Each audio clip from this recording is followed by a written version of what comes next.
Why did Plato use derivatives of the humble, everyday, and indispensable Greek verb to be, einai, to designate what I've called the upper or higher tier of his ontology, the forms, accessible only to the intellect, the prime, perhaps the sole objects of knowledge?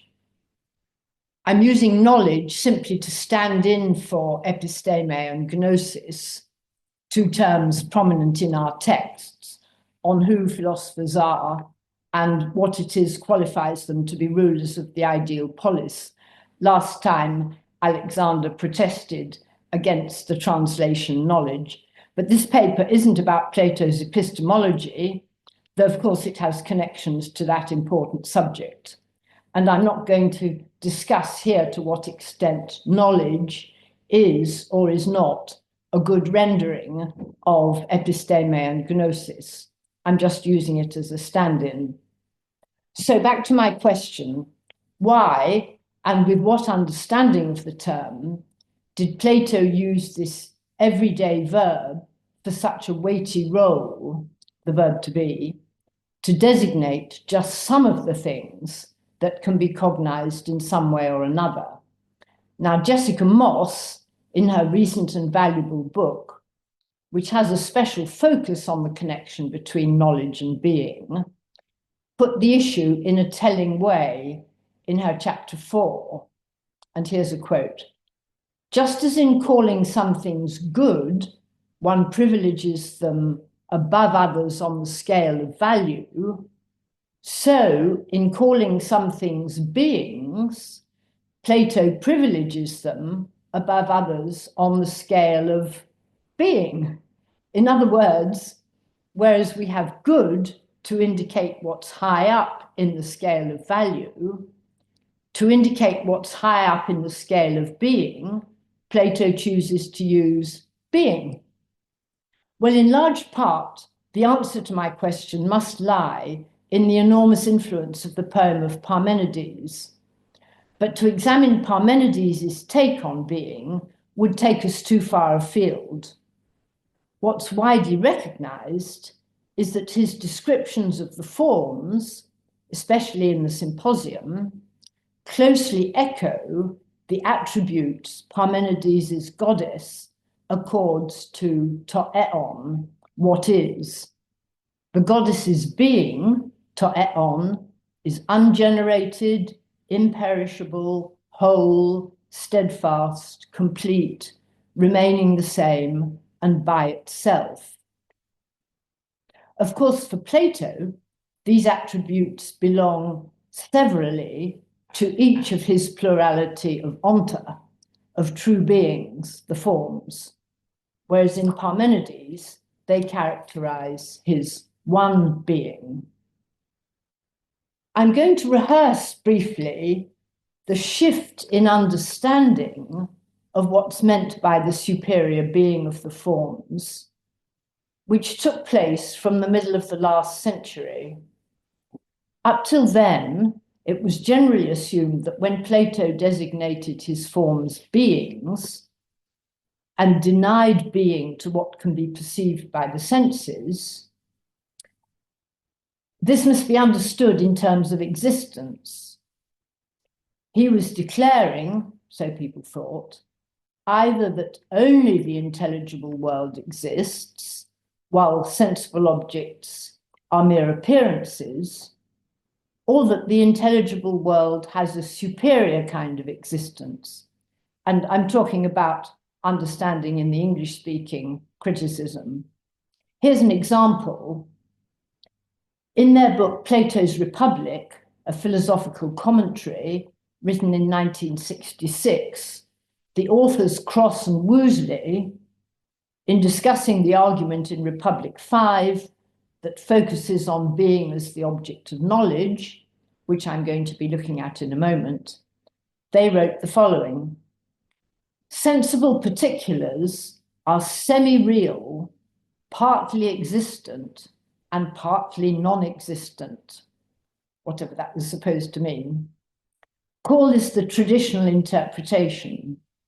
There are still some advocates of it, such as the Italian scholar Francesco Fronterotta, and I've put a reference on the handout.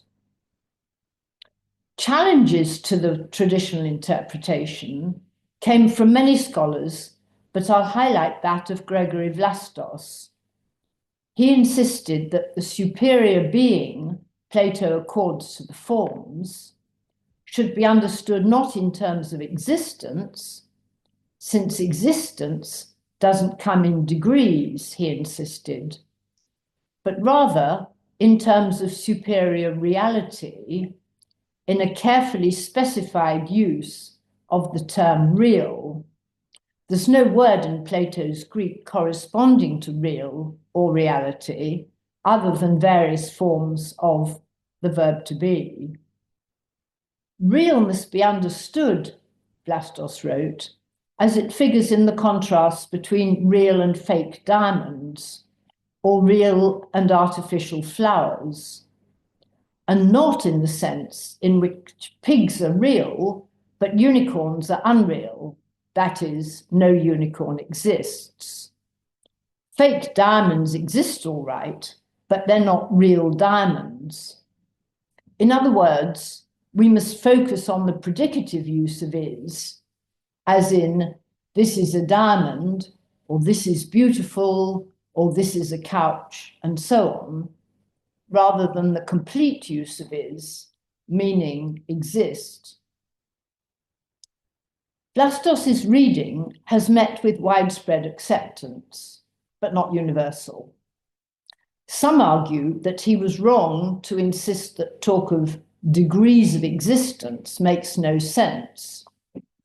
Wherever you stand on that one, Vlastos is plainly right, or so I and many people believe, that when Plato insists on the superior being of the forms, the fundamental idea is not that they have a superior existence, but rather this: take the beautiful, form of the beautiful, it is what it is, namely beautiful, in a manner which is superior to the way in which one of the many sensible, beautiful things is beautiful. It's pretty clear, especially from passages in Phaedo and Symposium, that Plato's claiming, for instance, about the form equal in the Phaedo, that it's equal in an unqualified way, by contrast with the way in which a particular equal thing is equal, because any particular thing is equal to one thing, but unequal to another.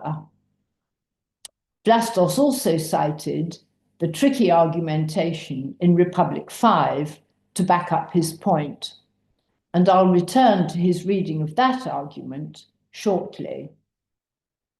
So Vlastos took the spotlight off the existential is, the idea of existence, to aid our understanding of the superior being of the forms, and replaced it with an understanding of the form F being what it is in a superior way, that is, in a determinate and unqualified way.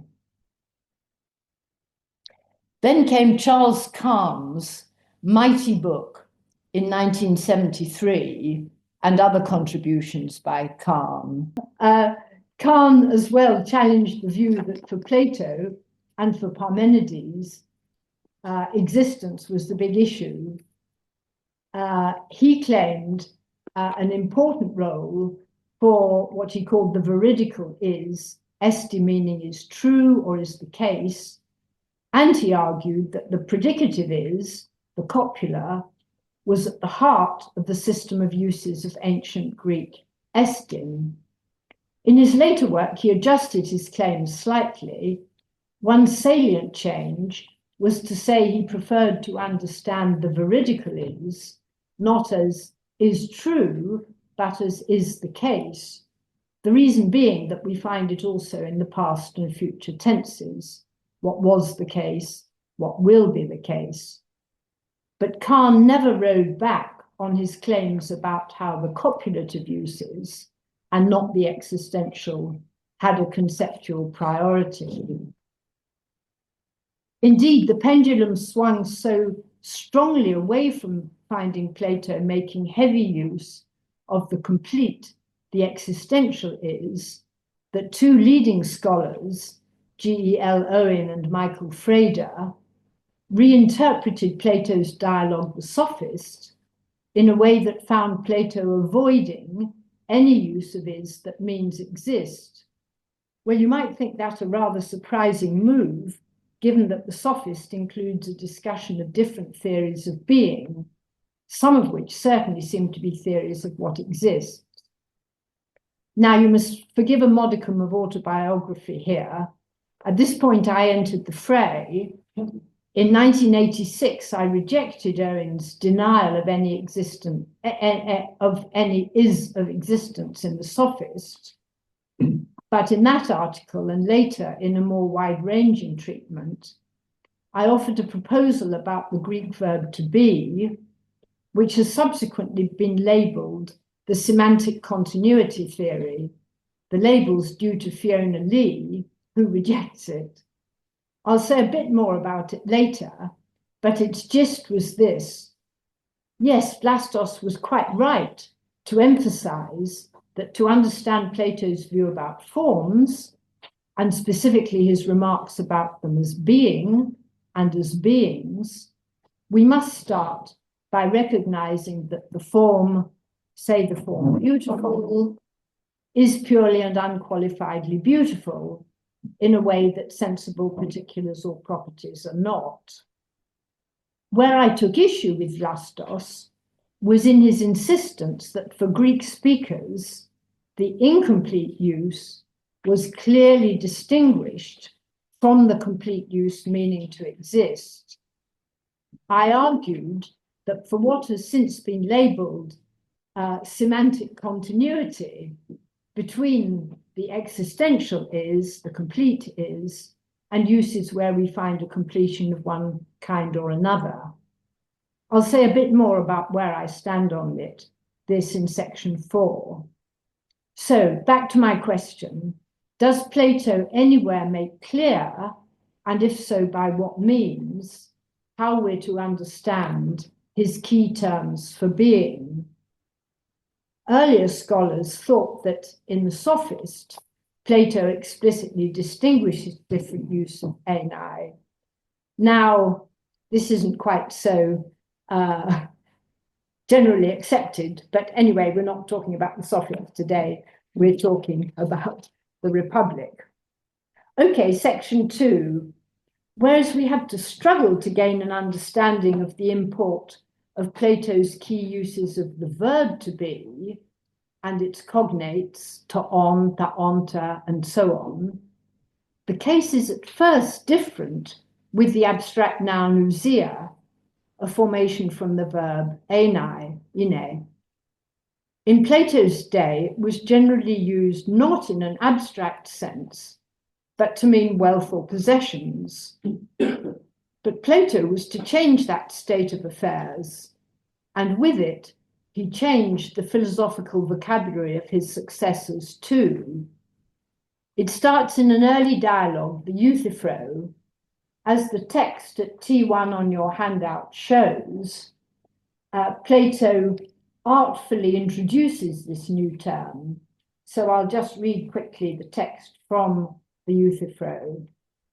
And it seems, Euthyphro, that though you were asked what the pious is, hotipotestin, you don't want to reveal to me its ousia, but rather to tell me something it suffers, pathos, saying it suffers this to be loved by all the gods. But what it is, hotidion, you haven't yet said.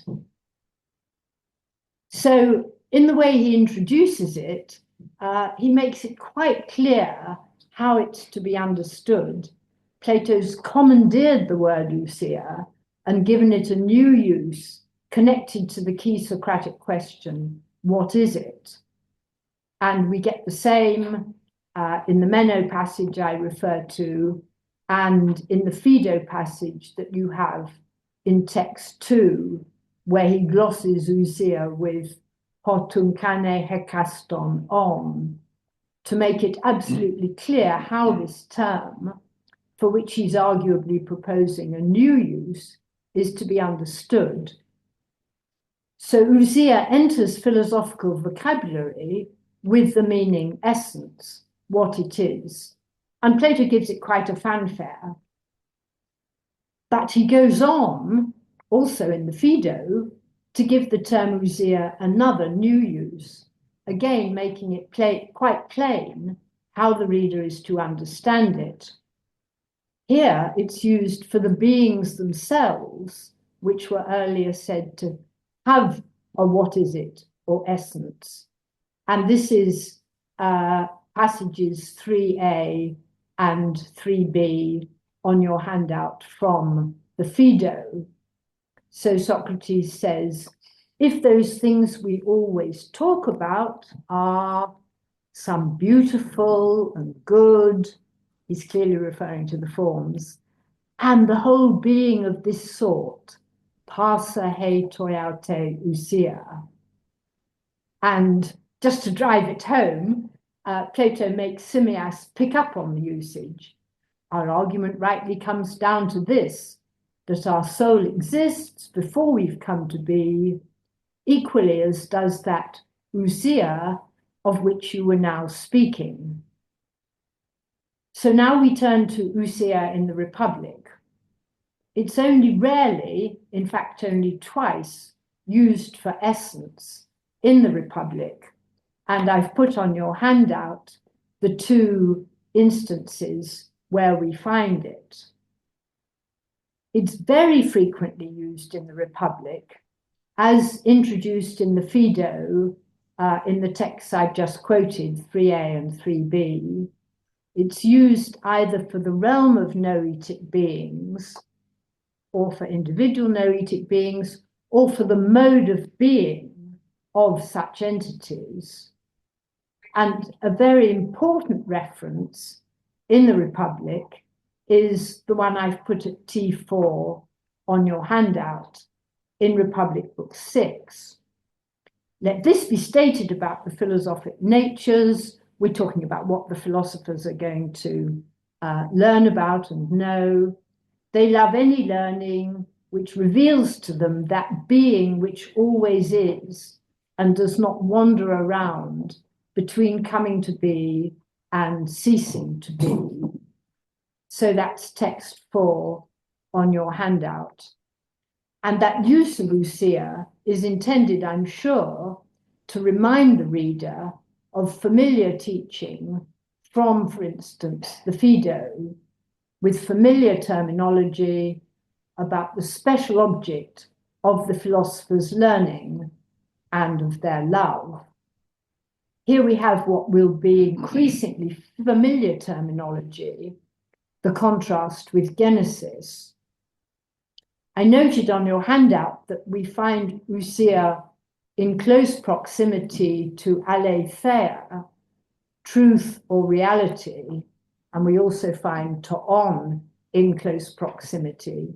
Truth figures prominently in Republic 5 to 7, but I'm going to leave discussion of it to Gail, whose paper is Gail Fine, whose paper in May is going to focus on that very subject. I'm going to stick to einai, on, and ousia. So now I turn to section 3, these terms in Republic 5. So far, we've seen that Plato can and does signal clearly to the reader, sometimes at least, how he's using the term ousia. Does he ever offer the reader similar assistance when the verb einai in finite or participle form features in an important way? This, of course, leads us to the second of the two arguments at the end of Republic 5. But first, I'm going to make a general remark about both arguments. And I want to start by indicating points of agreement and of disagreement with Alexander Nehamas's bold talk last month, when he gave this series such a splendid start. If I remember rightly, he gave a nice description of the whole discussion of who philosophers are and what they must study, the discussion from near the end of Republic 5 to the end of Book 7. And I think his remark went roughly like this: what began almost as a joke ends in utter seriousness. Well, I welcome and agree with that characterization, and in a moment we'll look at what I think are some joke-like elements in the second argument to distinguish gnosis from doxa. Where I don't agree is with his revolutionary claim indeed, that the two arguments at the end of Republic 5 have little to do with the theory of forms and can be understood only with the help of some familiar moves from the earlier Socratic dialogues. And here's why I disagree.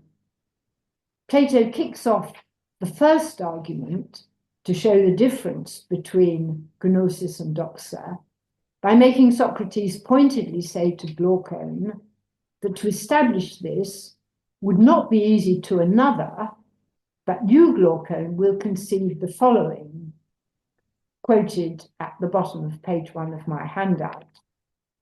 Now, this is a strong signal from Plato to the reader that Glaucon's an insider. That's why I called it the insider's argument. And he follows this much later in a text I've called T13, and we'll look at it much later in my talk. I've called it the expanded reminder, 507a7. There, Socrates reminds Glaucon of things said before, i.e. in this stretch, and often elsewhere, and he spells out more fully and in new terms the difference between the forms and the many, and therewith the cognitive grasps of them. As we'll see, the later reminder to Glaucon is clearly meant to ring a loud bell with anyone who's read the Phaedo. Well, the first argument needn't detain us, other than to note that in distinguishing the ones, the just, the beautiful, and so on, from the many justs, the many beautifuls, we find the language of sharing in, metachein, talk of resemblance. We find the sight lovers characterized as dreamers. All this is familiar to insiders like Glaucon, but there's no sign in this argument of being, to on, as the hallmark of the ones, of the beautiful itself, the just itself, apart, that is, from the contrast between the thing itself and what it's like, the analogy with dreamers who mistake the many for the one. I'll try to be brief on the familiar second argument, and I'll have to pass over some fascinating problems in the extended discussion of gnosis, agnosia or agnoia, and doxa as powers. A lot has been made of how the argument's introduced, and I quote it at the top of page 2 of the handout. If the sight lover gets angry with us for saying he has only doxa, not knowledge, can we soothe him and persuade him gently? Now, I agree with those who claim this indicates that a fresh start's being made, one which, unlike the earlier insiders' arguments, starts with premises that the sight lover can't object to. But there's another hint to the reader in what Socrates adds. He adds, while concealing from him, that is the sight lover, that he isn't in a healthy state. Perhaps this indicates that what follows is going to involve a certain amount of trickery. So here's how I read what follows. In getting the sight lover, for whom Glaucon's the spokesman, to agree the opening moves, that one who knows something, something that is, for how could what is not be known, Socrates is securing agreement to quite uncontroversial premises, with some untechnical and everyday understanding of the is involved. It may be, as Gail Fine argues, that is means is true, or perhaps is the case. or it may be the is that means exists. On either reading, Glaucon, speaking for the sight lover, can allow the moves to pass. But once we get to what I've called Socrates' plant at T5, the dirty business begins. I call it a plant because he's planted it early on in the argument, and he's going to come back to it. So this is the famous remark. Let me find it on my handout. If something is such that it both is and is not, wouldn't it lie between what purely is and what in no way is? It's difficult to make sense of the if clause if something is such that it both is and is not. If we read is and is not as does and doesn't exist, and only slightly easier if we read it as is and is not true. And the hypothesis that such a thing would lie between what purely is and what in no way is also far from something that common sense would accept. Glaucon may be in the know, but the sight lover for whom he's answering is having the wool pulled over his eyes, I think. After a lot of argumentation involving powers, what they achieve and what they're set over, Socrates returns to what I called his plant in T6. And this time he sneakily adds a hammer. We're to look for what both is and is not at the same time. I say he sneakily adds it, it wasn't there first time round. And of course, it will turn out that the items that are and are not at the same time are the many instances of beauty and so on that the sight lover advocates, that are at the same time both beautiful in some respect and ugly in another. Hence, they are and are not beautiful. And in general, T7, each of the many Fs is and is not that which someone says they are. We're dealing with things which at the same time are and are not such and such. Now, Vlastos and others such as Annas want to give Plato a good argument here, even though on the face of it there's a cheat. A change from is and is not in T5 and T6 to is and is not such and such in T7. And so these scholars claim that's what Socrates meant all along. And from the start, we have to understand all the claims about being and what is in terms of this so-called elliptical use. Vlastos says the early remark turns out to be an ellipsis for R and R naught F. And the same goes for the opening moves. Well, on the handout, I've given you Glaucon's response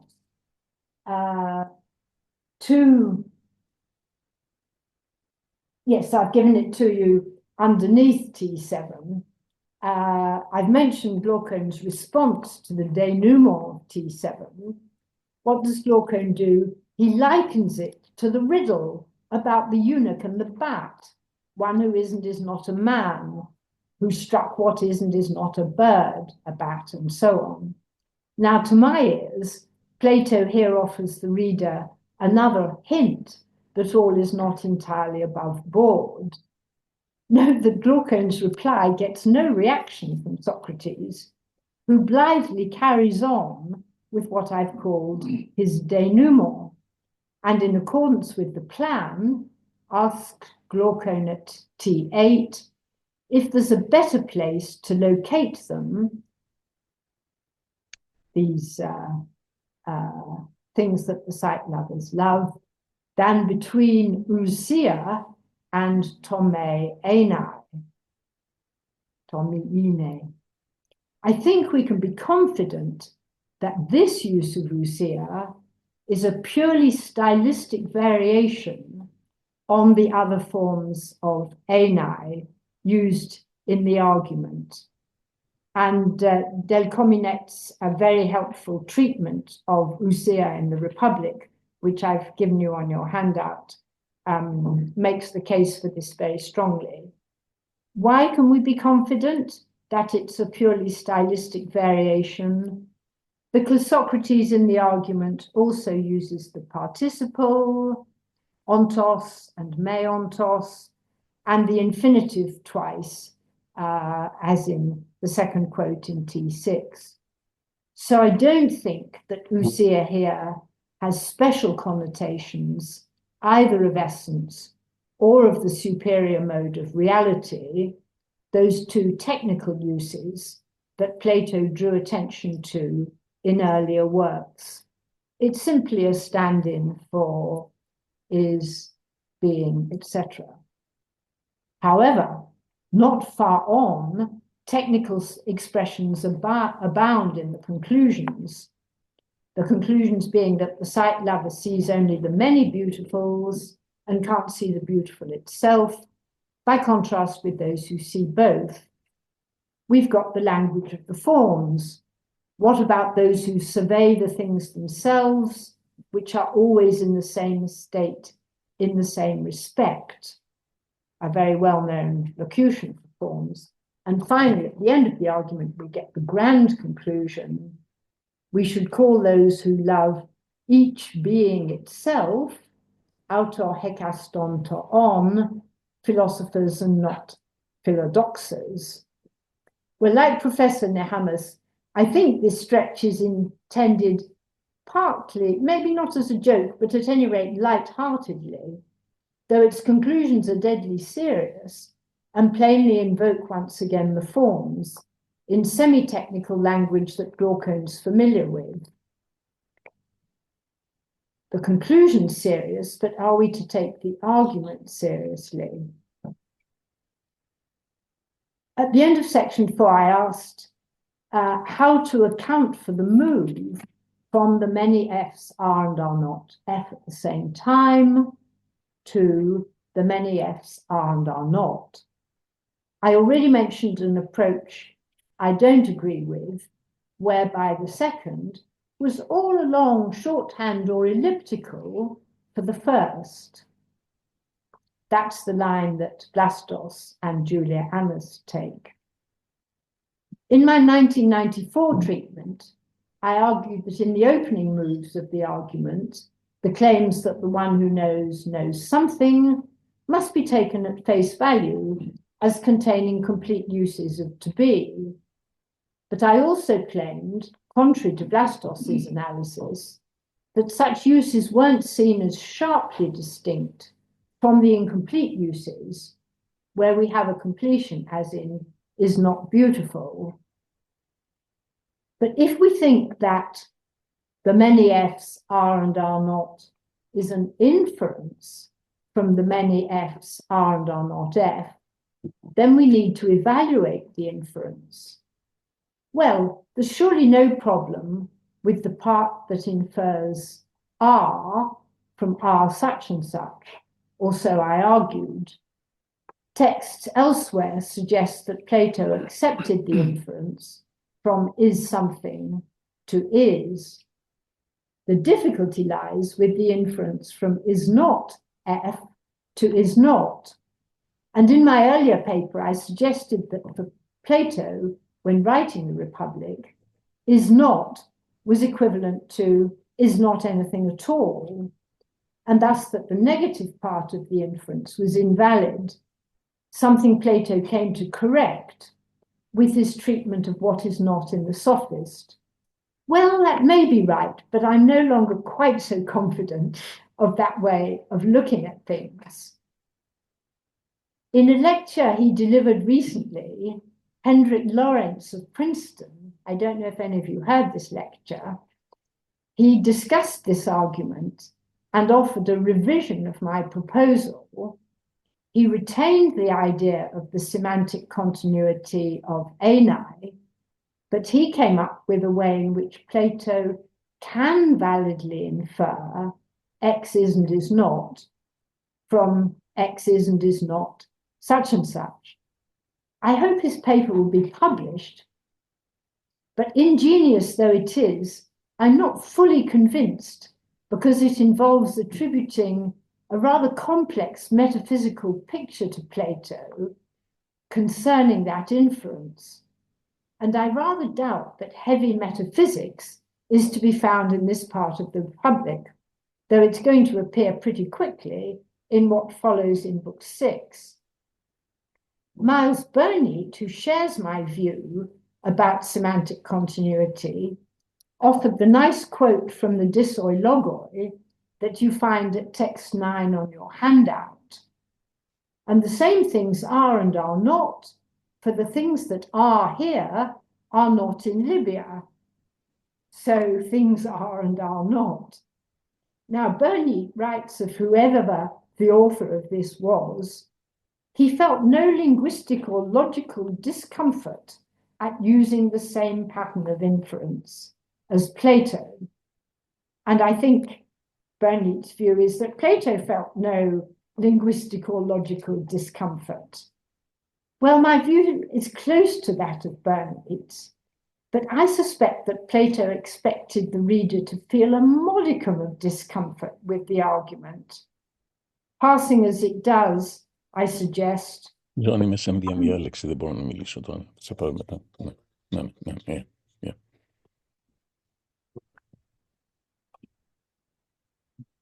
From an, sorry. Okay. Okay, please continue. I think Plato felt a modicum of discomfort because he's passing from an untechnical use of esti to one that's only fully clear to an insider. But I do insist that he's able to do so. The fact that he's able to do so is down to what I call the semantic continuity of the verb to be. Now, on my handout, I've given you a brief review of the bits of my earlier view I want to retain and the bits I might row back on.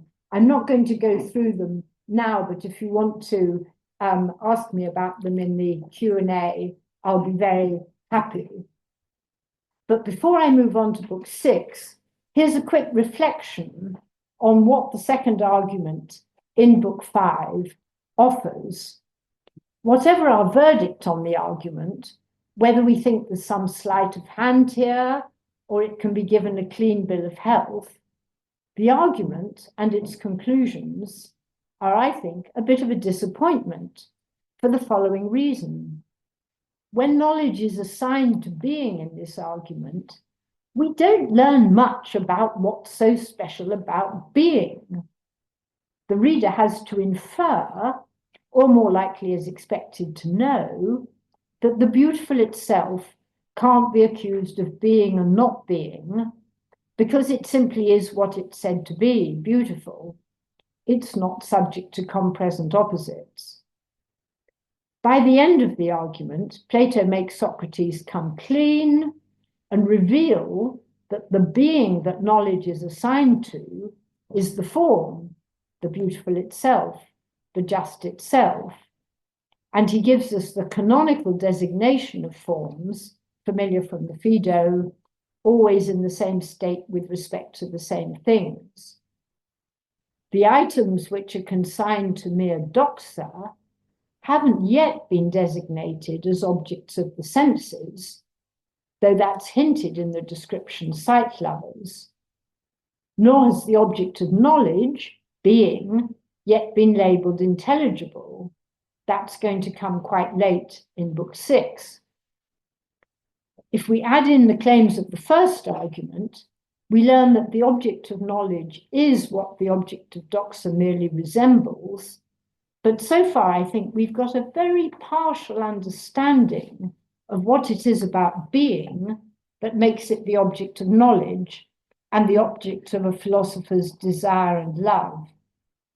Other aspects, including the contrasts between what is and what becomes, between the changing and the unchanging, the eternal and the generated, these will emerge rather en passant as the discussion proceeds.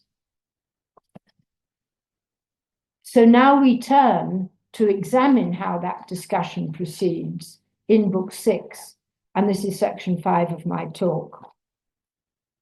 Book 6 is memorable for its striking images, even before we get to the famous sunline and cave. Socrates gradually unfolds what qualifies the philosophers to rule, not just their knowledge, but their experience and their other good qualities, justice and temperance, which are said to follow from their intellectual proclivities. Adeimantus's vigorous protest that philosophers are a useless bunch prompts Socrates to come up with the memorable images of the ship of state, whose wise captain is despised and overruled by his ignorant crew, and that of the beast, to which the demos is compared, the beast whose moods, likes and dislikes must be discerned and pandered to. Does that put us in mind of anyone? All the while, around these eloquent passages, Plato makes Socrates slip in numerous references to what the would-be philosopher rulers will attend to, and here he piles on the terminology of being in all its varieties. He says a lot about truth as well. Early on, as your handout records, just above text 10, we find 3 claims that the philosopher will know each on. On the third occasion, it's the idea to ontos hekastu, the form of each being. Then comes the important text 10, which we already looked at, with its use of Ousia for the realm of forms, qualifying it as always being and not wandering between genesis and thora. The object of the philosopher's knowledge is eternal, not subject to generation and destruction. It's clear from the use of thora that that's how genesis is being used here. Then we have a very puzzling remark at text 11. It makes it sound as if the philosopher is to be a geographer and a historian, with his interest in the human as well as the divine, and in all time as well as Ousia, whatever the correct understanding of Ousia is to here. We can come back to that if you like. I don't think it's clear whether it's used there in its technical sense or in a much more general sense. I'm going to draw some conclusions now before turning at the end of my talk to the last text on the handout. From the data so far from Book 6, and especially text 10, it might have seemed a reasonable deduction that Plato's using Ousia to designate the whole realm of the intelligible, while ta'on is used for forms individually. And it might seem that references to knowing each on, as in the passages at the top of page 3 of the handout, it might seem that they have a rather prosaic ring to them, while Plato reserves Ousia for passages in a higher, more poetic register, such as text 10. But this isn't true, as we'll see from text 12. In one of the loftiest passages, we learn that the philosopher will draw near to and have intercourse with what really is. Plesiasas kai miges to onte ontos, giving birth to nous and aletheia, one of these really high-flowing passages that we find in Plato. Jumping ahead to another rather grand passage at 500c, it's not on your handout, I'm afraid. Here, strangely, the forms are said neither to wrong one another nor to be wronged by each other, and the philosopher is urged to imitate and liken himself to them. But all this lofty, perhaps metaphorical language is prefaced by the description of the philosopher as one who turns his intellect towards tois ousi, the things that are. So he doesn't wheel out Ousia in his loftier moments of referring to the forms. I said earlier that by the end of Republic V, we haven't been given a lot to go on as to why the object of the philosopher's cognition is designated by some derivative of einai. It was clear that the philosopher's object is those entities labeled the beautiful itself, and finally, each what is itself, auto hekast onta on. Each of them is what it is without in any way being the opposite. Text 10 has given us rather more information, but by and large, I feel the reader is just bombarded with references to being or beings without Plato throwing more light on the rationale for these terms. What is clear, and I hope I've given you enough evidence of this, is that the abstract noun ousia doesn't have a privileged role.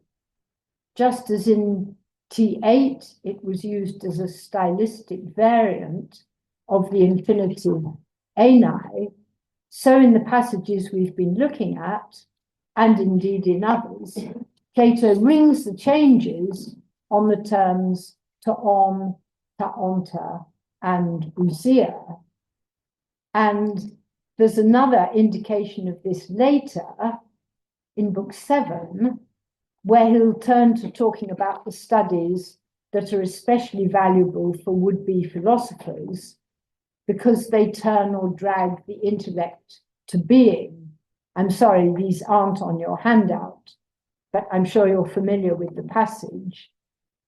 At 521 D5, Socrates signals the inquiry into which studies drag the soul from the gignomenon to the on, from what comes to be to what is. Later, this becomes dragging the soul pros ousian, and we get that again. And then the studies are called agoga pros aletheon, suitable to lead one to the truth or reality. As is made clear in those passages, these studies are especially valuable because they force or encourage the intellect to ask, what is the light and the heavy? What is the one itself? Once again, Plato rings the changes on just which derivative of einai he uses, and he drives home the main point that the study of being, whichever term he uses to specify it, is the study of what each thing is. And now for the only remark I'm going to make about the baffling statements about the form of the good. I'm sure you hoped I would have something important to say about the form of the good, but I'm afraid I don't. I only have one negative point. I'm going to leave aside tricky issues about truth and what is, which is likened to the sun's light.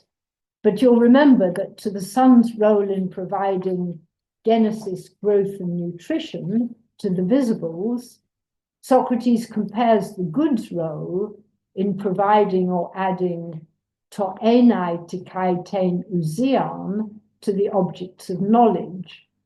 And then he adds the baffling remark, while the good is not ousia, but beyond ousia in dignity and power. I've got no theory of what's intended here, but I do want to insist, in the light of the data I've assembled so far, that Plato most likely does not want his reader to understand two different things by to einai to kaitain ousian. And in particular, he can't expect the reader to interpret to einai as existence, while ousia represents essence, which is a view you'll find in many writers. This view that we're not to look through two different claims tallies with Del Cominet's conclusion in his very judicious discussion that I already mentioned. Okay, so finally, turn to what I called the expanded reminder just before the sun simile, and this is your text 13.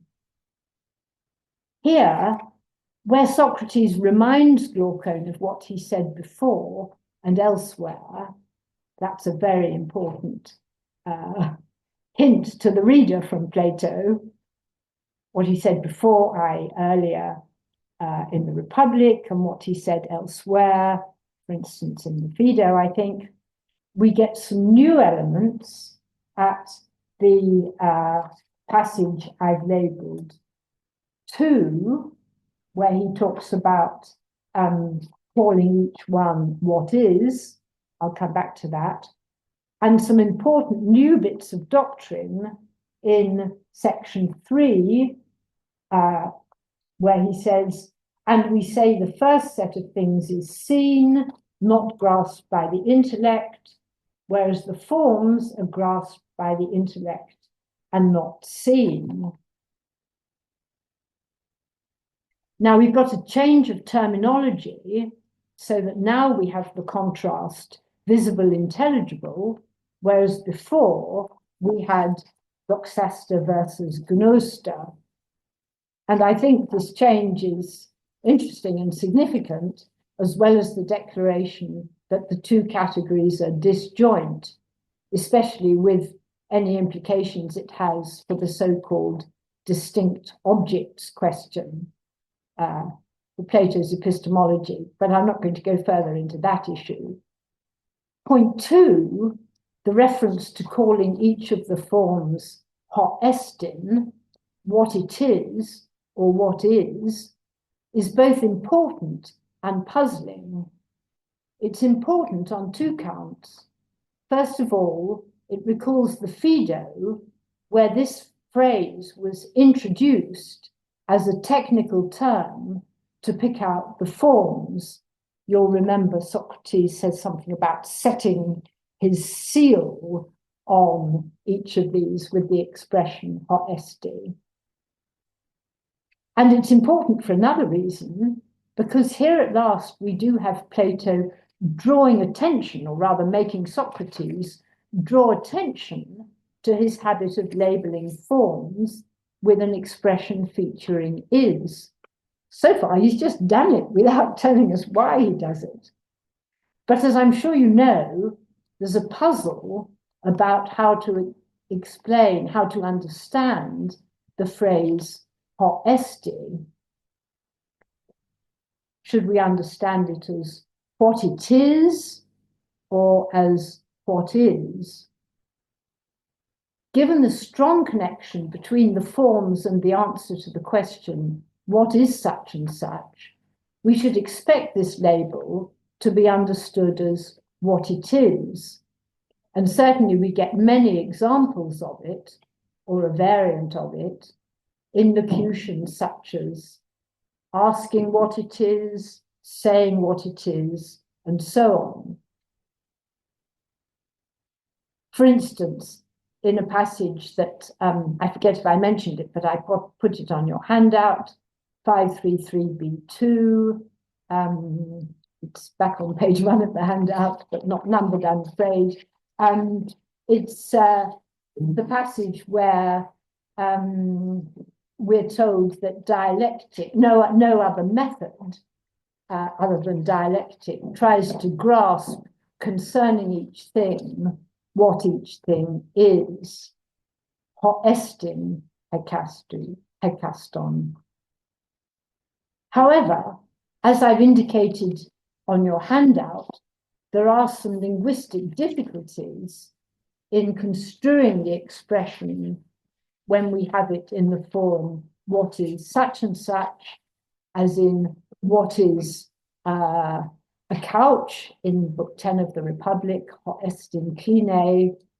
There are difficulties in construing that as what a couch is. And I'll refer you to a really excellent article by Francesco Ademolo, who weighs up the different possibilities for understanding this key phrase, ho estin, particularly when it comes in the form ho estin kline or ho estin beautiful or equal or whatever. It's a great pity that we can't achieve greater certainty on the matter, given that here Plato draws attention to his habit of labeling forms with this formula involving esti. I think Kahn somewhere refers to it as a frozen formula. But please note that each of the two possible construals that I've said are in play, namely what the beautiful is and what is beautiful, each of these both involve a predicative use of is, even when, as in our formula in T13, no completion is actually present. We can be pretty sure that the formula ho esti is not to be construed as what exists. And this fits with the key idea that being for Plato is being determinate, and that what consigns the objects of doxa to their lower status, to being designated between being and not being, or even denied the label being, but relegated instead to becoming, is their imperfect manner of being what they are. As to the term ousia, I've argued that Plato's uses of it closely mirror his various uses of einai and so on. But it's always, I think, salient that Plato first introduced it to signify what something is, and not the mere fact that something is.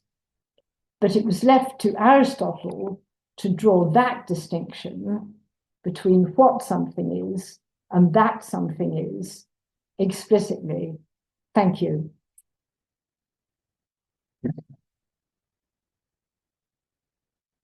Okay, thank you very much for your stimulating talk. Now we will proceed to questions. If you want to raise a question, please raise your digital hand. If I may, I would like to ask for a clarification from your talk concerning the second argument of the fifth book of the Republic. Okay, you said, if I remember correctly, that when Socrates says that the side lovers are not in a healthy state, this is because he wants to use a kind of trickery in his argument. This is from proceeding from the T5 and T6 in the handout to T7, poter nun esti malon iuc esti, which means this esti such and such. Well, it's rather the reference to concealing. We're hiding something from them. We're going to persuade them gently, but we're hiding something from them. Now, what are we hiding from them? I think we are hiding from them that I agree with those who say that, yes, at the beginning, Socrates is making claims about knowledge and agnoia and so on, using untechnical uses of is. He's saying things that the man in the street would probably agree to.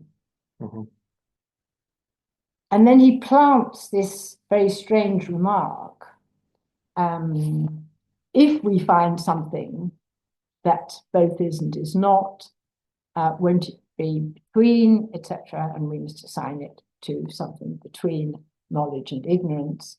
And I think this is the point at which some trickery is going on, because Glaucon says yes on their behalf, but they don't really understand what they're committing themselves to.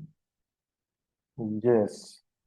But okay, so when the site lovers talk about being, because we use their premises to go there, it means something that is such and not big something that is not, because from this point, so from the site lover's point of view of in the way that how they understand big and not big, he will proceed that there is something between big and not big in the way that the site lovers understand these notions. Well, there's only something between because there's something that's both. That's the key point of the argument. They're not committed to something between being and not being on its own. It's precisely because they're committed to something that both is and is not. That's how the argument goes. But of course, what on earth are they to understand by this remark that if we find something that both is and is not? The bits I think that they would be happy to agree to are the opening remarks that one who knows something that is, knows something, and that something is an on, for how can what is not be known. I think anyone could have agreed with that. For instance, if we take the idea that to know something is to know something that is the case, something that is true. That's what I meant by an untechnical use of is. Okay, thank you. So, yes, now we have many questions. I will begin with a couple from the So, first of all, Gail Fine. Gail Fine, can you? Yeah. Hello, Gail. I'm trying to start there. Okay. I have two just small points. You might want to not comment on either. I don't know. One was on, you said that the introduction of Hama in the Republic 5 was sneaky, and you translated it as at the same time. But Hama can have a non-temporal use, according to LSJ. And I wondered if you thought it would still be sneaky then, or if in that case it would just be repeating what had been said before, as Socrates said he was doing. And the other small question is just, you said, and I completely agree, that Ousia and onta are sometimes used sort of as names for forms or to refer to individual forms as opposed to gignomena or something. But I was also struck by, like at Phaedo 79, where Plato says there are two kinds of onta. So, which are the things that come to be and form. So sometimes he seems to use onta in a less restricted way, even in contexts where he also goes on to use it. And then sometimes, but not often, I think he talks about malon onta. Indeed. And I just don't know if you have a view about why sometimes he wants to use Ousia just, without as opposed to malon onta when it's used in a technical way. So those are two little points. Well, on the second point, yes, that reference in the Phaedo is extremely interesting when he says there are two kinds of onta. I forget, does he say the intelligible and the visible? But anyway, having earlier confined einai and on to the forms, he throws out there are two kinds of onta. For myself, I think that that's partly what lies behind the critique of the friends of the forms in the Sophist, that the friends of the forms have got a kind of inconsistent position because they want to confine Ousia and einai to forms, but equally they want to say other things are as well. I don't,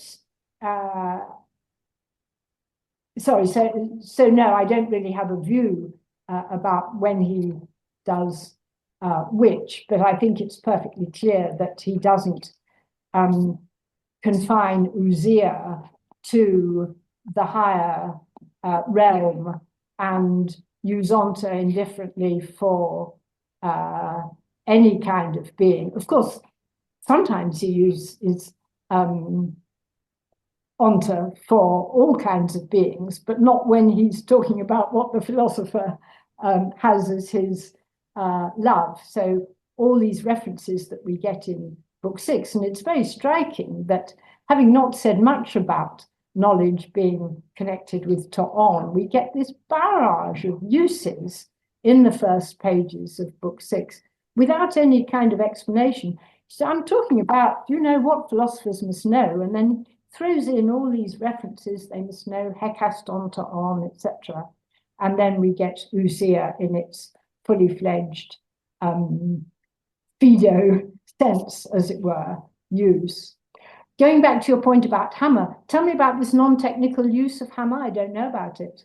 Well, just according to LSJ, it can be used without reference to time, but just to mean both or together. Okay. In which case it would not really be adding anything to what was said earlier. So either the earlier passage is also sneaky, or the later one isn't sneaky.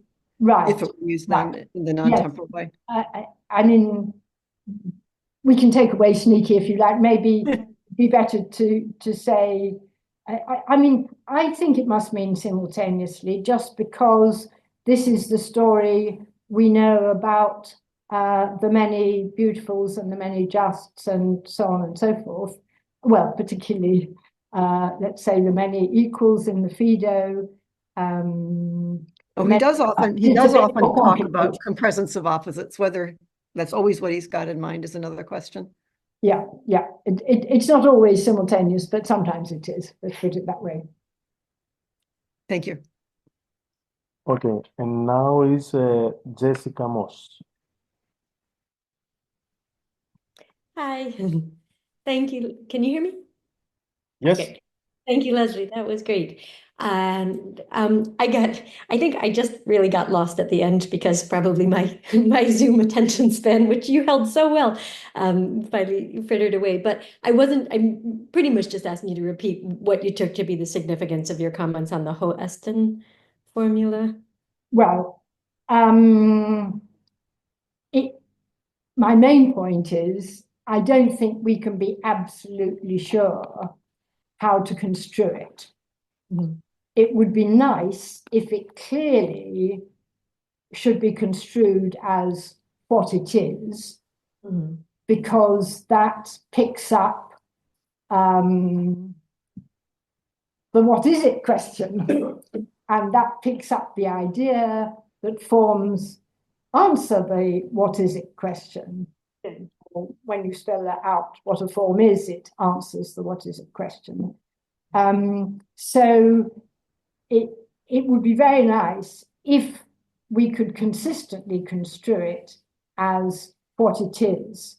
Mm-hmm. But Francesco Ademola makes out a very good case in his article, and others have made this point too, that there are grammatical difficulties in construing it that way. Take the strange locution at the end of the Republic about how the carpenter doesn't make ho-estin kline. It's a bit difficult to understand that as what a couch is, for various grammatical reasons. Don't really want to go into it, but there are good reasons for thinking it should be understood as what is a couch, and the ho-esti kalon should be understood as what is beautiful, and ho-estin ison should be understood as what is equal. Now, you might say this invokes a rather obnoxious kind of self-predication, but maybe self-predication can be made less obnoxious. And I quoted on your handout what I called Christopher Rowe's judicious sitting on the fence. In his note on this passage, and it's right at the bottom of page 3 of the handout, he explains ho-estin, which I think he translates what is rather than what it is, but never mind which he translated. His note is that we're to understand it either as what beautiful is, in other words, what it is, or rather he says, and or what is beautiful namely in the beautiful good things. In other words, you can kind of massage it either way into answering the what is it question. Yeah, I just want to say, and the final thing I said was, whichever of those two readings you go for, it isn't what exists, or rather, it isn't what is with no completion. great. Because even though we don't have a completion here, we're to understand one. Okay, so I know I rushed through it, and thank you for the opportunity to say it more slowly.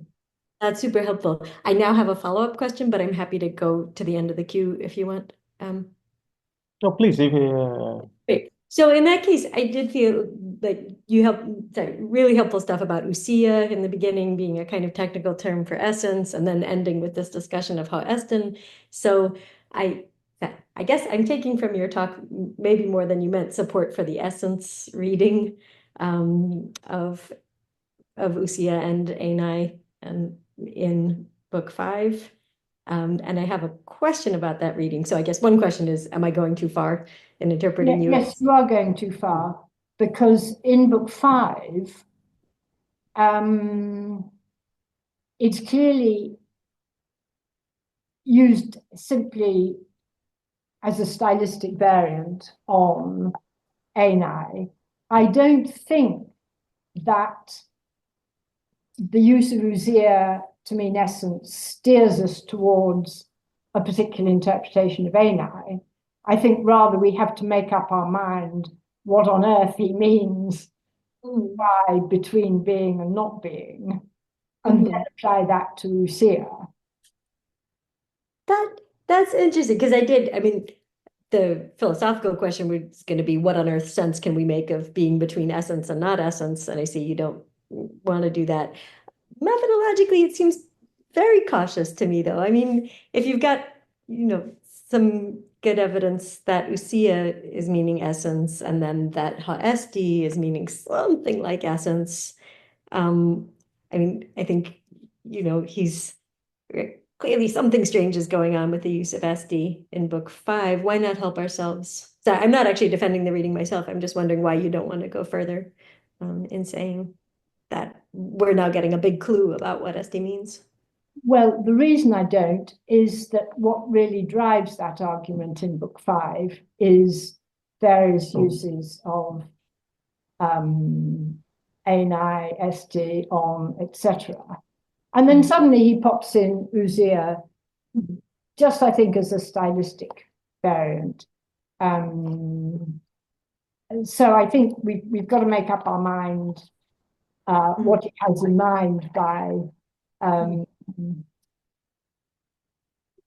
between, both being and not being, between being and not being, and then ousia will fall into line with that, rather than making the fact that ousia was introduced to mean essence steer us into an understanding. Okay, thank you very much. Okay, thank you. And now it's Benjamin Morrison. Hi, Lesley. It's nice to see you again. I have a question about 509b7, well, sort of b6 to 7. I don't think it's on your handout, but you mentioned the text. It's the thing. You also said you didn't want to talk about it in the sun. The sun. I'm sorry to bring in the sun. I don't want to talk about the sun. But go ahead. It's specifically about the phrase to einai tekai ten ousian, and I thought I hadn't really sort of taken on board before that the tekai. So if I understood you right, you were saying that the fact that einai and ousia are brought so closely together in this one kind of joined unit shows you that that here he, let's say means the same, or roughly means the same, or they're sort of go hand in hand or something like that here, so that ousia would not mean essence or something like this. And I find that very attractive, and I want to make a suggestion, just a sort of grammatical suggestion as to why he bothers in that case to put in both expressions if they both amount to the same thing. And I'm looking at the genitive absolute clause that immediately follows it. So ouk, ousias, ontos, tu agathou. And thinking it would be virtually impossible to say that in Greek if you tried to use to einai instead of ousia, right? You'd have to say ouk, einai, ontos, tu agathou, or something like that, or possibly ouk, tu einai, ontos, tu. It would get very difficult. Then what would be the subject? What would be the predicate, right? So I just want to make a suggestion as to why it's worth his while to introduce ousia alongside einai at that point. It's so that he can make some of these points he wants to make in a I hesitate to say clearer way, but let's say at least grammatically clearer way. I don't know what you think about that. Yes, I had exactly that same thought, and particularly the very extraordinary remark that he follows it up with about being beyond ousia in dignity and power. Whatever we're to make of that, he couldn't have done it with einai, as you say, or at least it would have been quite difficult.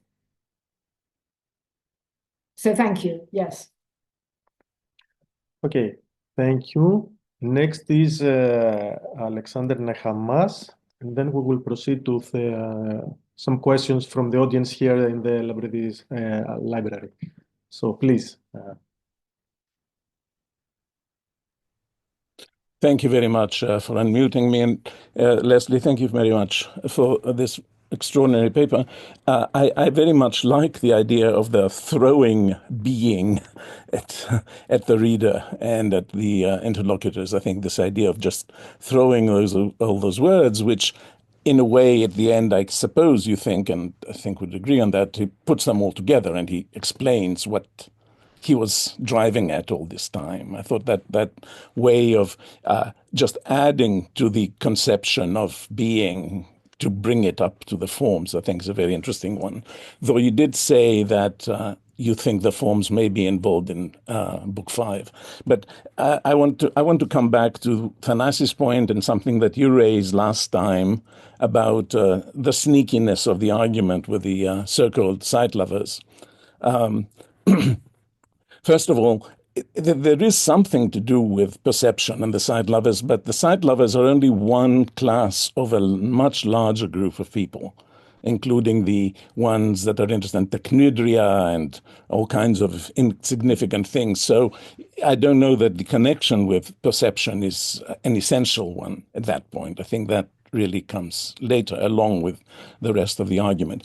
But I wonder why you think that there is a kind of sleight of hand in the apocryptomeny that will hide from them that they're not healthy. Up to now, what he said is that those guys are dreaming. They're not living in reality. And seems to me, if he continues with that, then he is putting them very much on the defensive. So it's not so much a question of tricking them, because one would ask, why would Plato want to attribute to Socrates a tricky or a controversial argument in order to reach a conclusion that he believes is true? This is almost like Kierkegaard's view that if you want to refute the sophists, you have to use sophistry in order to get them. So I would say that apocryptomeny and all that there means we will simply not be, we'll be preventing them from knowing that we think they are unhealthy, and we'll give them an argument that will actually convince them without, so to speak, insulting them or putting them down. That is the way that I would interpret that, rather than as a sleight of hand, as Miles, and I think you suggested as well. But apart from that, thank you very much. Thank you. I think perhaps we just need to differ there. Okay. At least, are you suggesting that the argument's entirely above board? That there's nothing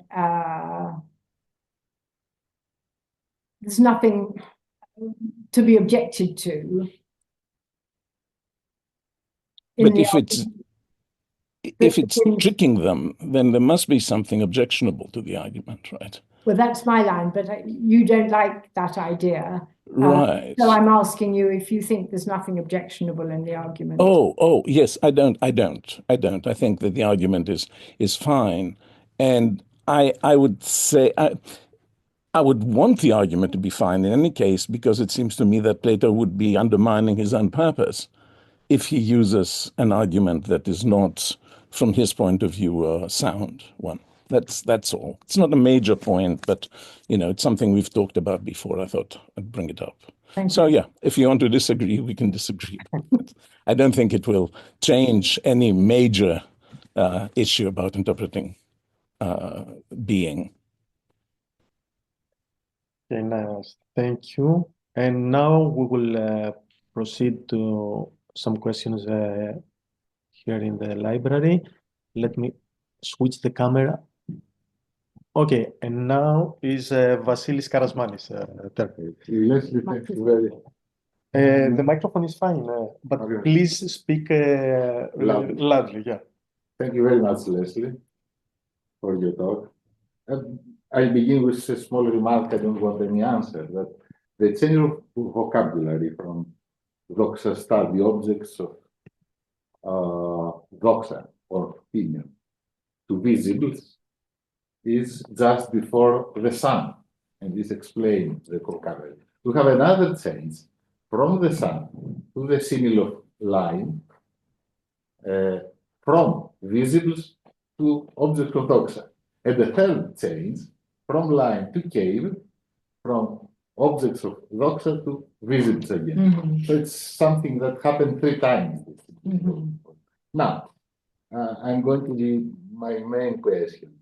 When we say that X is Y in ordinary language, Greek, English, and language, we mean that first, 2 things. First, that X is something, or there is something X. And second, that this X is Y. So we have an implicit connection between the categorical and the existential use in ordinary language speaking that. Now, let's take the other thing, the opposite. X is not Y. When we say X is not Y, again, in ordinary language, we mean that there is an X, and second, this X is not Y. Okay?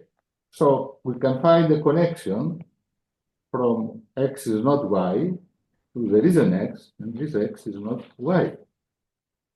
Here does not enter the not X, not being. But if we say X is not stop, okay, from this, some could infer that X is not Y. Because if we say X is not stop, means that X does not admit any predication. Therefore, even the Y or P or R or anything. So there is an implication in the other way. I don't know if this can say anything more to all this puzzle. Can I? Yes. Thank you. And yes, I think that's pretty much the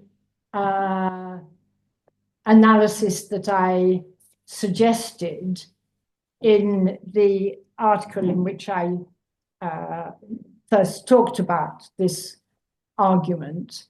That's to say, the inference from X is Y to X is fine. Now, some people would say, no, it isn't fine. So, for instance, John Malcolm wrote an article attacking my theory, saying even Cro-Magnon man knew the difference between, I forget exactly how he put it, but he thought that it was absolutely shocking to infer X is from X is Y. Well, I'm sure both Plato and Aristotle thought in general it was fine, though Aristotle occasionally notices it isn't. And I also suggested that, as you said at the end, X is not is equivalent to X is not anything at all, and therefore X isn't Y, Z, etc., etc. And my suggestion was that Plato recognized this when he came to write the Sophist and gave us a new understanding of Tomedemos on, or rather said there's no such thing as Tomedemos on. In other words, he revised his view about X is not. As I said, I'm not quite as definite as I was when I wrote the article, but it sounds as if you're encouraging me to keep that view. Thank you. So, may I ask something more? Yes. So in the passage of the Meno, it's a very strange passage. You refer here, but you didn't tell it. Although in the Meno we don't have forms yet. Plato there he connects the word ousia with the word eidos, form, but we don't have the forms of the figure. And he says, because it's the sense of definition of virtue, he says that we want one and the same eidos, one eidos tauton, which makes all these to be virtues. So we have also a causal connection between this form, or say, okay, and the ousia. Do you think that this passage says something more or something different? I don't know. That's the... Well, the reason I quoted it is because it's another case where he uses the term ousia and immediately glosses it. Yeah, that's true. If I were to ask you about the ousia of a bee, what it is, in other words, it's Plato really telling his reader how I'm using this word that I've taken over from its concrete meaning to give it an abstract meaning. To what extent the Meno prefigures the theory of forms and so on, that's an interesting question. But that was why I mentioned it without, I'm afraid, putting it in your handout, because it's another case where he very subtly, or maybe not very subtly, artfully glosses the use of ousia. Okay. So next we have Lucas Kapandes.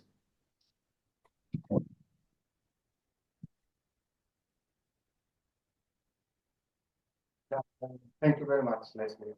This was amazing. The funny thing is that my two questions ended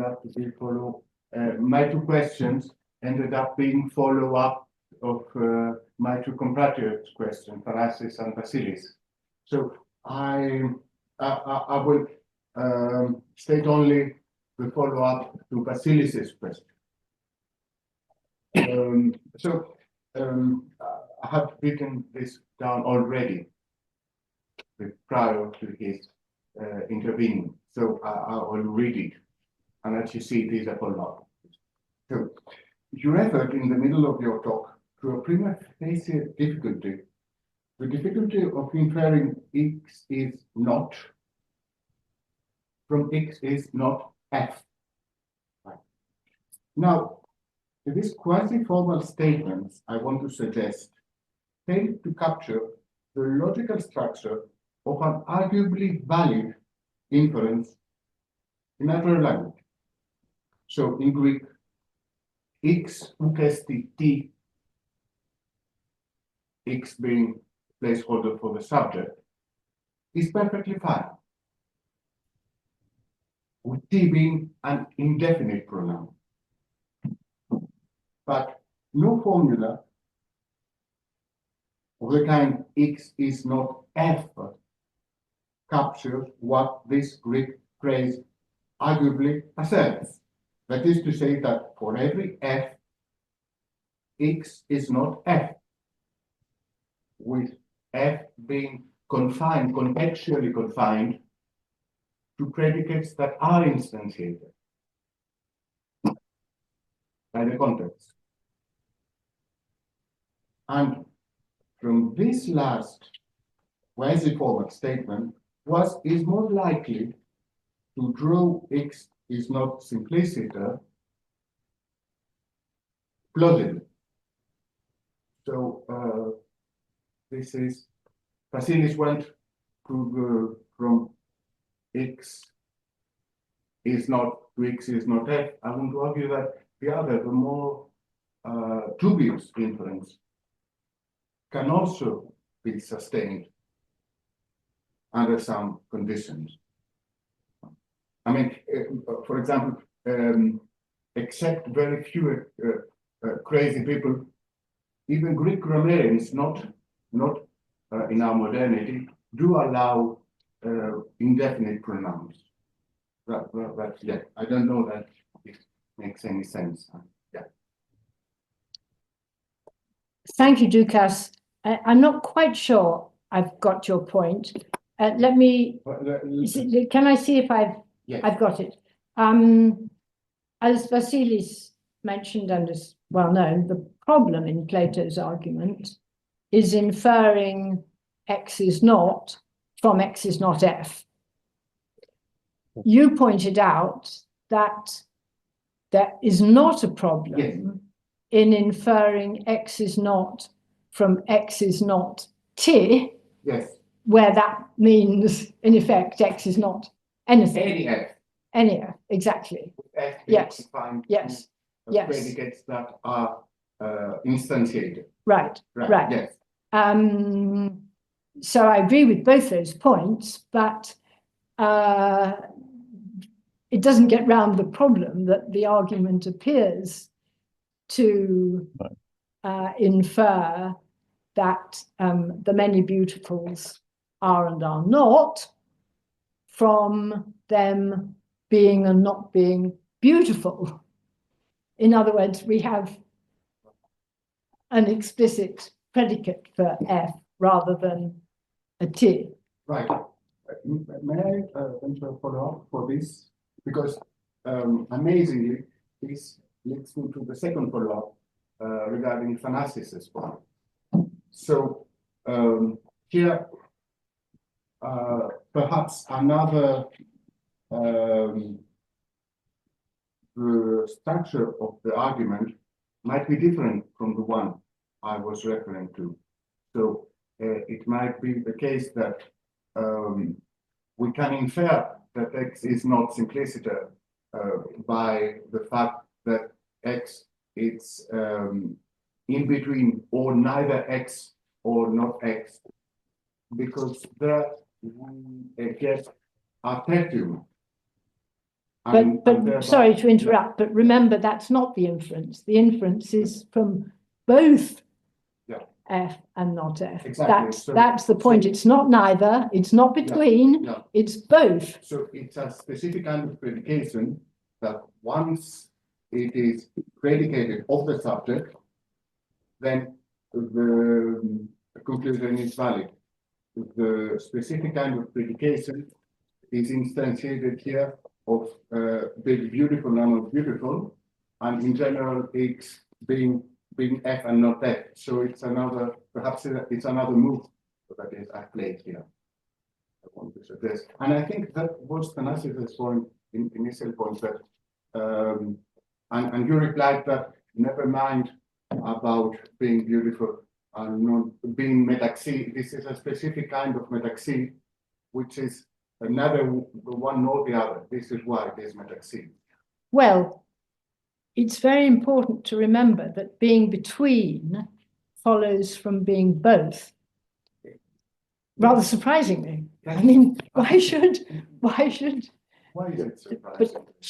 But, well, okay, but it's trivial. It isn't. In a sense, I don't think because it's trivial. being Is it trivial? being between, it means that being between means precisely that it isn't neither the one nor the other, because it is between. Otherwise, it would have been either the one or the other. Exactly because it is both, it is neither. Yes, that's why he says it's self-contradictory. These things are presented there. In a sense. Yes, but if I may to follow up on this question, to this discussion, how would we interpret here the verb empamphoterizing in 479C, C4, where Glaucus says, and neither is, neither not, neither being, neither not big, neither both of them, neither of them. So it seems how could we reconcile this with a previous statement? I have a question for everybody, which is when Glaucon says kaigar tauta, does he mean the things I've just talked about, the man and not man, bird and not bird, or does he mean your things as well? And I've looked at translations, and most of them think that Glaucon's saying, and these things, the things people talk about in riddles, but at least one translation has him saying, and your examples too, epamphoteridzein, whatever that means. But I think it's got to mean do both, hasn't it? Do both. Well, I mean, it comes to be a technical term in Aristotle, doesn't it? You're saying it applies to both the riddle and to the in-betweens in general. Is that what you're saying? Well, Glaucon is comparing the riddle with the both. Right. So that we could say that the so-called in-betweens also epamphoterize. Well, at the moment, they're not in-betweens. At the moment, they're both. Well, the ones that are both, yeah. They also epamphoterize, right? Exactly. That's what he's... Yes. Okay, thank you. Yes. I mean, it's because That's they're both. I think that's right. Riddles, Yeah. But at the moment, we're focusing on them being both. Okay, thank you. Now it's Xanthippe's third. Foutini too. Okay, so okay. Now is Irini Viltagnoti, and then we will go on. So please. Thank you very much. I only have a tiny point on T3A, please. So you are translating if the things we always talk about are and the whole being of this sort, etc.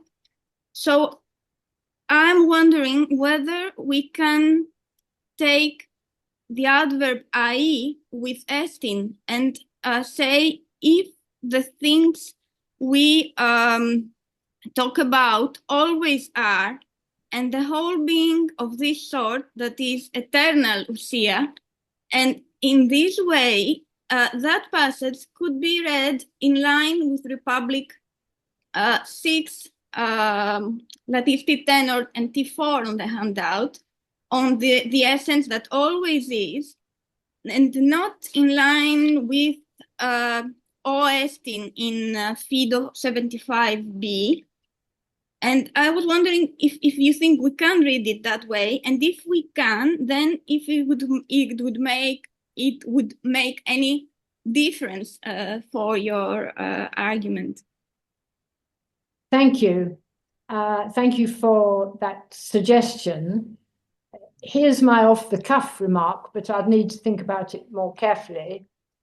I think it would be difficult to construe I with estin, maybe not impossible, but in a way, if we can't, it doesn't matter, because the Phaedo makes it quite clear that the forms are eternal. So it's not coming as a surprise that the kalon and the agathon and so on are things that est in ie, even if he doesn't say it here. But thank you for raising that issue.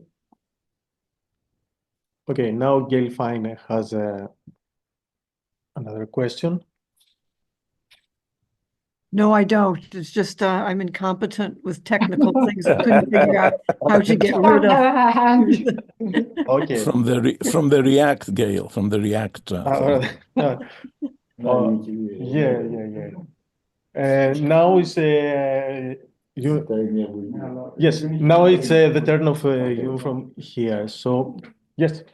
Could you please come at the edge of the table and speak up? At the edge of the table.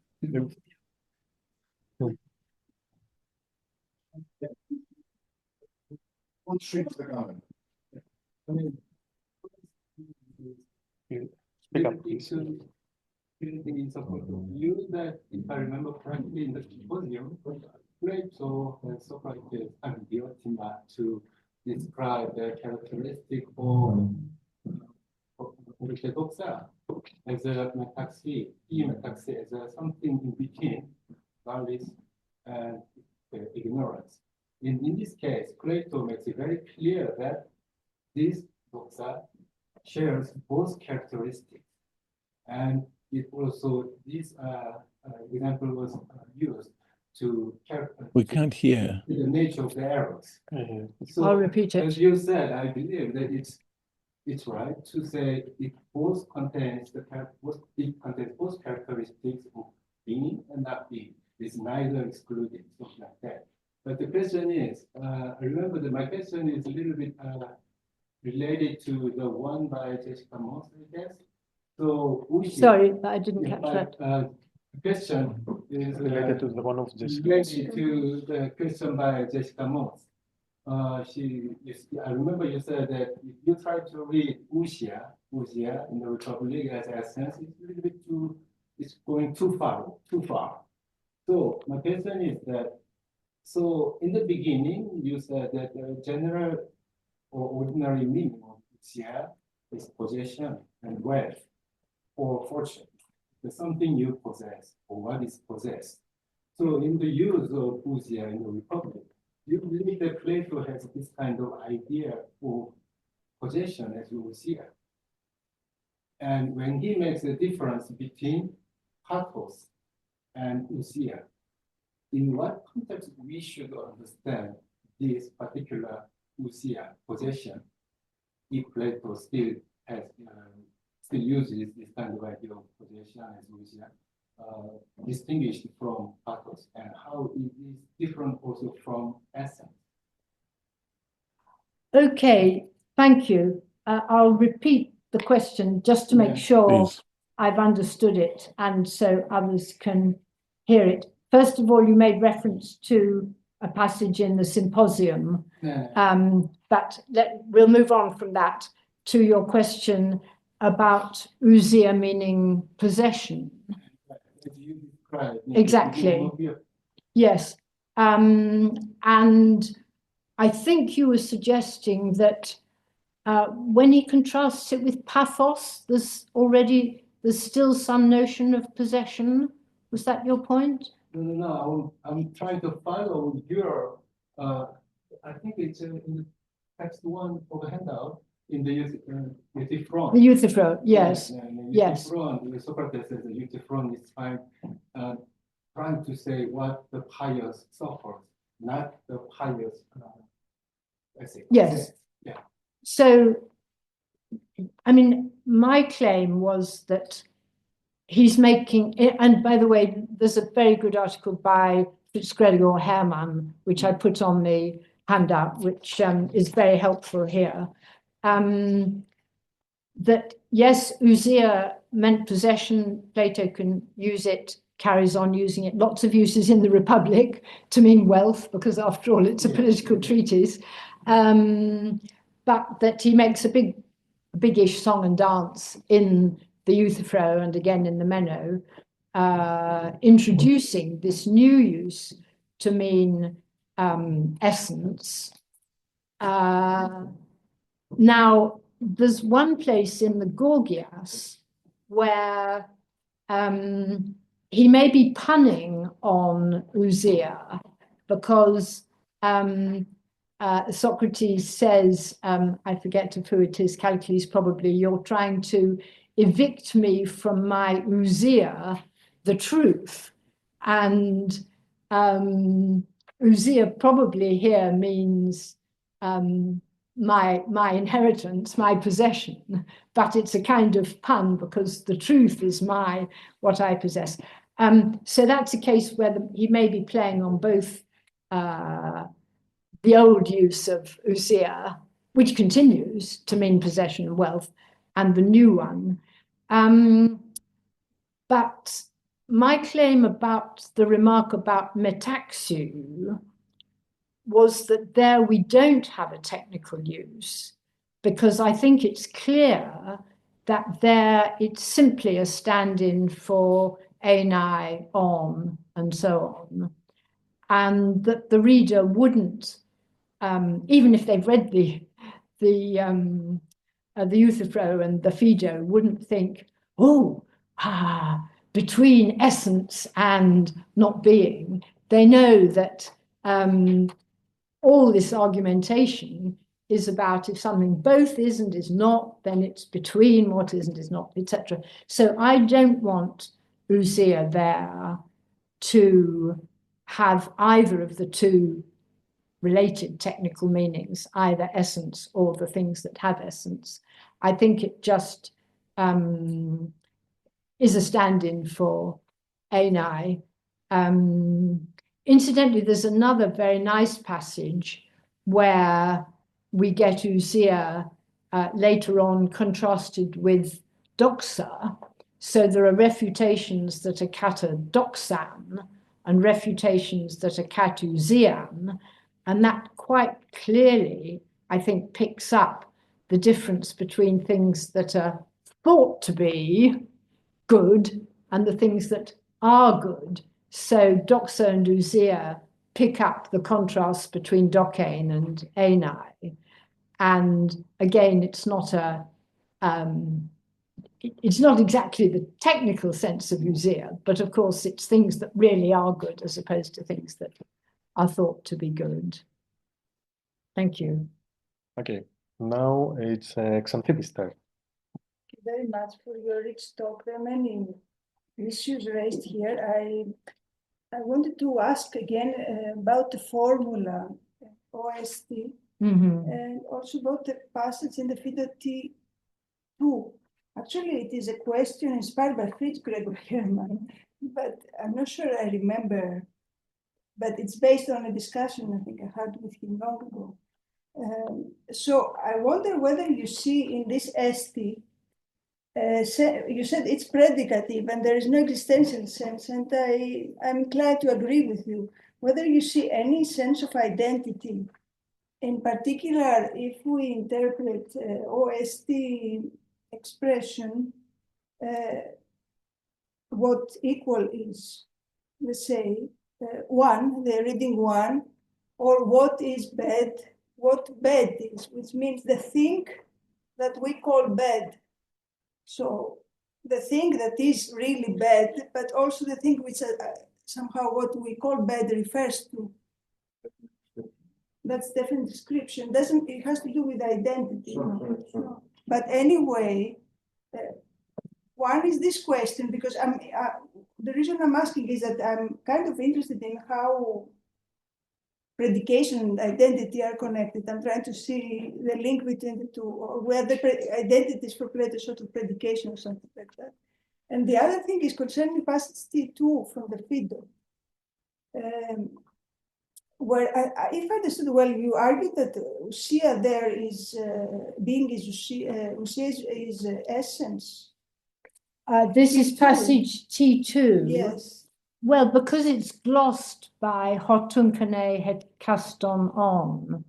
But this presupposes one reading of O Gaston on. So if O is taken as an object or thing, couldn't be Ousia again having a sense of reality, something like that.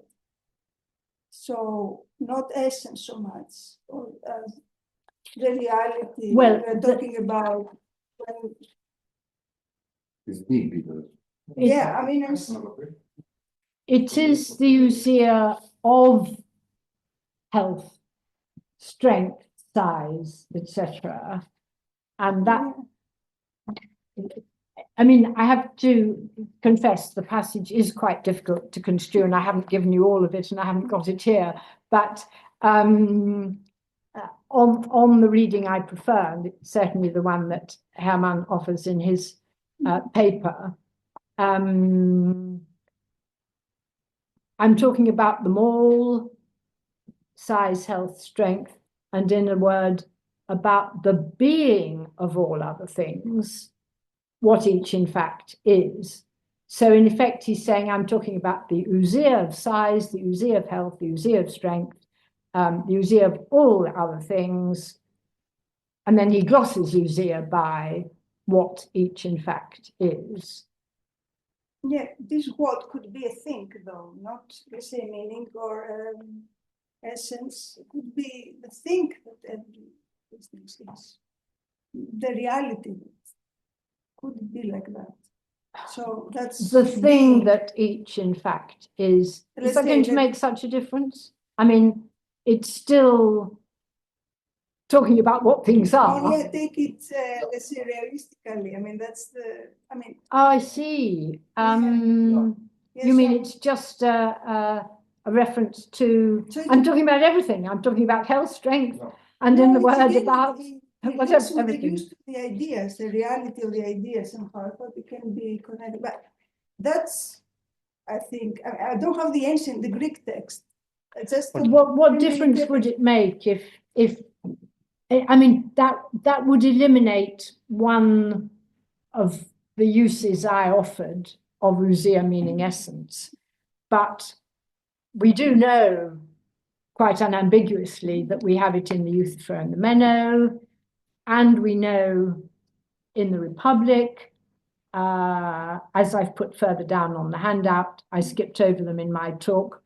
There are two passages where quite clearly he's talking about essence, because Glaucon talks about the Ousia of justice, and then there's the next one. So you may be right, that Phaedo passage is quite difficult to construe, but even if we scrap it, we've still got the fact that that's how Plato signifies his use of Ousia.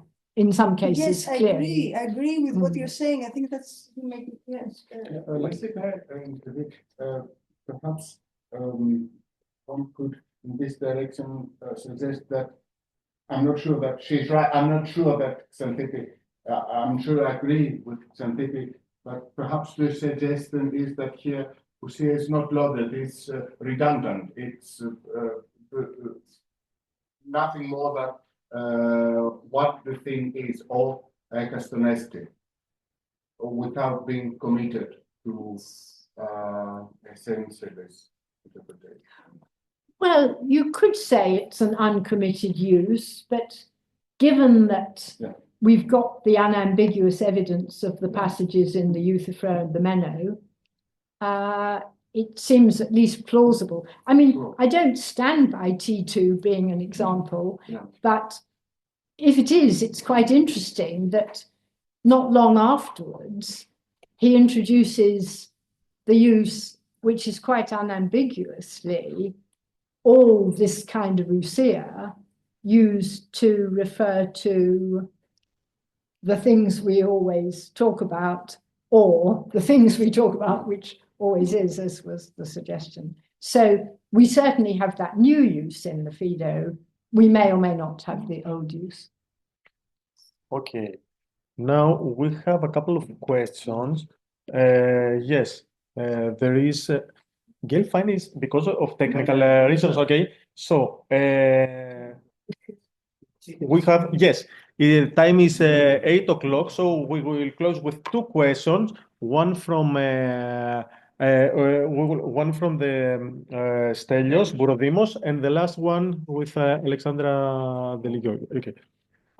Thank you very much. If I understood correctly, the way I understood what you were trying to do with your argument is take us from the predication use out to the understanding of on Ousia as essence.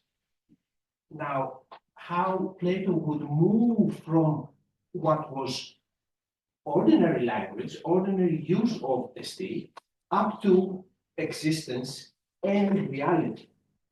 Now, how he moves from one to the other is very interesting, and I think the problems of interpreting and understanding what he's trying to do is because we read the point of climax very early or in between. What I'm trying to say is that at T12, he has the philosopher Lysiasas Emigis to only onlos. There you have a double use of to only and onlos. So that is the apex, that is the climax. There's nothing redundant there. He really uses it twice. Now, why is that? What I'm trying to say is that he's moving up the ladder, and we are confused because we are reading the apex very early or in between. Thank you. I'm not sure I've got your point, but let me see if I have. And thank you for pointing out that interesting expression. It's not just that the philosopher has intercourse with toon, but with toon ontos, what really is, just to drive the point home that I'm talking about something very special. After all, if the philosopher's going to have sex with this thing, then it's got to be very special. Well, it gives birth to nous and aletheia. I mean, the metaphor is sexual, there's no doubt about that. Okay. And yes, of course, that talk of essence is more than talk of any old use of the predicative is, because, you know, I'm sitting and the sun's shining and so on and so forth, and these are nothing to do with essence. But the point is that when we talk about the being that's related to essence, it's being such and such, rather than being full stop, where that might mean existence. Now, I wasn't quite sure what you meant by talking about taking us up to existence. I mean, I didn't make that claim. Is that one you would want to make? That's the way I read it. As the way you read Plato? That's the way I understand it. He's trying to make a point that what is what exists. And that's why he needs twice the verb. I see. That's why he needs, I got it. He needs to repeat it twice, because it's not only a point of emphasis, it's his moving up, making the reader understand in a new way the verb esti. Good. So you think that in the expression having intercourse with toon ontos, we have a reference both to the existence of the forms and of their special because that's the philosopher, being what they are. Yes, because that's the philosopher who grasps that double use. Yes, possibly, but thanks for the suggestion. Yeah. Okay, thank you. It is, I think, 6 minutes past 8, so please, Alexandra Deligiorgi, a last one, and if possible, brief question. Yeah. Please unmute yourself. Okay. Okay, thank you. Thank you. Thank you very much, Professor, for your authentically Platonic approach of Plato. And I mean that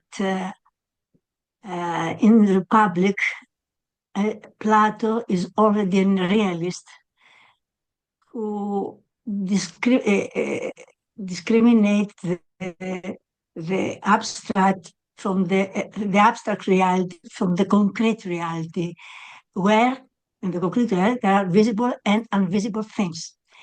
As being is determining always as a predicate in this Platonic Republic, the abstract being is in the same time not being. I have in mind the Hegelian logic, which is always in the same time metaphysic of concrete reality, natural and human reality.